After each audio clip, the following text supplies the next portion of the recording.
হিন্দুদের এইভাবে বাঁচানো যায় না দাদা ভাই, এইভাবে একদম টোটালি বাঁচা। শুভেন্দু অধিকারী মহাশয় ভুল করছেন। নির্দিষ্ট সালে যেমন কুরবানির প্রথা চলছিল সেই প্রথা চালু করে আমার ঋণ আছে 9 লাখ টাকা, ঋণের বোঝা শুভেন্দু অধিকারীকে নিতে হবে। কুরবানির নিয়ম বন্ধ করেছে, মানছি না, মানবো না, মানছি না। রাজ্য সরকার কুরবানির নিয়ম বন্ধ করেছে, মানছি না, মানবো না, মানছি না, মানবো না। নাহলে আমার স্বামী সুইসাইড করবে বলছে, সন্তান অনাথ হবে, কিভাবে চালাবো? আমি তো মেয়ে মানুষ, আমার কি বাইরে যাওয়ার ক্ষমতা আছে? আমি কি ইনকাম করবো?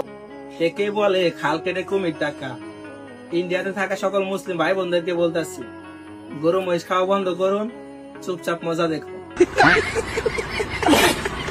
হিন্দুদের এইভাবে বাঁচানো যায় না দাদা ভাই, এইভাবে একদম টোটালি বাঁচা। শুভেন্দু অধিকারী মহাশয় ভুল করছেন। নির্দিষ্ট সালে যেমন কুরবানির প্রথা চলছিল সেই প্রথা চালু করে আমার ঋণ আছে 9 লাখ টাকা, ঋণের বোঝা শুভেন্দু অধিকারীকে নিতে হবে। কুরবানির নিয়ম বন্ধ করেছে, মানছি না, মানবো না, মানছি না। রাজ্য সরকার কুরবানির নিয়ম বন্ধ করেছে, মানছি না, মানবো না, মানছি না, মানবো না। নাহলে আমার স্বামী সুইসাইড করবে বলছে, সন্তান অনাথ হবে, কিভাবে চালাবো? আমি তো মেয়ে মানুষ, আমার কি বাইরে যাওয়ার ক্ষমতা আছে? আমি কি ইনকাম করবো? একে বলে খাল কেটে কুমির টাকা। ইন্ডিয়াতে থাকা সকল মুসলিম ভাই বোনদেরকে বলতেছি, গরু মহিষ খাওয়া বন্ধ করুন, চুপচাপ মজা দেখুন।